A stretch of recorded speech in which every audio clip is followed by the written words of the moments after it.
Hi. ഈ ഒരു video കഴിഞ്ഞൊരു ദിവസം ഞാനൊരു ഷോർട്സ് ഇട്ടിട്ടുണ്ടായിരുന്നു കേട്ടോ, അച്ചാറിൻ്റെ വീഡിയോ. അതിട്ടപ്പോൾ 2-3 പേര് അമ്മയുടെ അച്ചാറിൻ്റെ റെസിപ്പി ചോദിച്ചിട്ടുണ്ടായിരുന്നു കേട്ടോ. എന്നാൽ പിന്നെ ഇന്ന് അങ്ങനെ ആയിക്കോട്ടെ എന്ന് വെച്ചു. നമുക്ക് നാരങ്ങ അച്ചാറിൻ്റെ റെസിപ്പി നോക്കാം കേട്ടോ. അപ്പോൾ അതിനായിട്ട് ആദ്യം ചട്ടി അടുപ്പിൽ വയ്ക്കുക. ചട്ടി ചൂടായി വരുമ്പോൾ വെളിച്ചെണ്ണ ഒന്ന് ചൂടായി വരുമ്പോൾ കടുകും ഉലുവയും കായം കൂടാണ് കേട്ടോ ചേർത്ത് കൊടുക്കുന്നത്.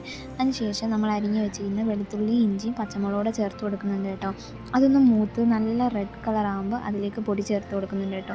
അതിന് മുന്നേ നമ്മൾ ആ കായം ഒന്ന് മൂത്ത് വരുമ്പോൾ അതൊന്ന് എടുത്ത് മാറ്റുന്നുണ്ട് കേട്ടോ. അത് ലാസ്റ്റ് നമ്മൾ പൊടി ചേർക്കുന്നുണ്ട്. അപ്പോൾ അതിലേക്ക് അച്ചാറിന് വേണ്ട പൊടികൾ മുളക് പൊടി, മഞ്ഞൾപ്പൊടി, ഉലുവാപ്പൊടിയാണ് കേട്ടോ.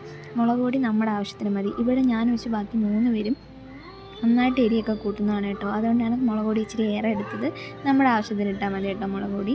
അപ്പോൾ ഇതൊന്ന് നല്ല ഒന്ന് മൂത്ത് വരുമ്പോഴത്തേക്കിന് കുറച്ച് കരിയാപ്പിലയും കൂടി ഇട്ട് ആ കായം എടുത്ത് മാറ്റുന്നുണ്ട് കേട്ടോ. അത് നമ്മൾ പൊടിച്ച് ലാസ്റ്റ് ചേർക്കുന്നുണ്ട്. അപ്പോൾ അതിലേക്ക് പൊടിയും കൂടെ ചേർത്ത് അതിൻ്റെ പച്ചമണം മാറുന്നവരെ ഒന്ന് ഇളക്കി കൊടുക്കണേ. അതിനുശേഷം അതിലേക്ക് നമ്മൾ അരിഞ്ഞ് വെച്ച നാരങ്ങ ഇട്ട് കൊടുക്കുന്നുണ്ട് കേട്ടോ. നാരങ്ങ ഓൾറെഡി അമ്മ പുഴുങ്ങി അരിഞ്ഞ് വെച്ചതാണ്, അതുകൂടെ ചേർത്ത് കൊടുക്കുന്നുണ്ട്. അതിനുശേഷം അതിലേക്ക് ആവശ്യത്തിന് വേണ്ട ഉപ്പും നമ്മൾ എടുത്ത് വെച്ച പൊടിയും കൂടെ അതിലേക്ക് ചേർത്ത് കൊടുക്കുന്നുണ്ട് കേട്ടോ.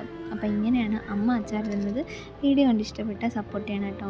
അപ്പോൾ കഴിഞ്ഞ 2-3 ദിവസമായിട്ട് എന്നെ സ്നേഹിക്കുന്ന, എന്നെ ഇഷ്ടപ്പെടുന്ന കുറച്ച് പേരെങ്കിലും എനിക്ക് എങ്ങനെയുണ്ട്, പല്ലിൻ്റെ വേദന മാറിയെന്നൊക്കെ പറഞ്ഞ് കമൻ്റ് ഇട്ട് ചോദിച്ചിട്ടുണ്ടായിരുന്നു കേട്ടോ.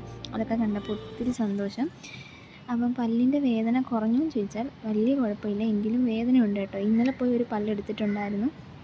ഇനി നാളെ ഹോസ്പിറ്റലിൽ പോകണം, ഒരു പല്ലൂടെ എടുക്കണം. മൊത്തം 2 പല്ലെടുക്കണമെന്നാണ് കേട്ടോ പറഞ്ഞത്. നാളെ കൂടെ പല്ലെടുത്ത് കഴിഞ്ഞാൽ പിന്നെ തിങ്കളാഴ്ച തൊട്ട് എനിക്ക് തോന്നുന്നു കമ്പിടാനുള്ളത് സ്റ്റാർട്ട് ചെയ്യുമായിരിക്കും.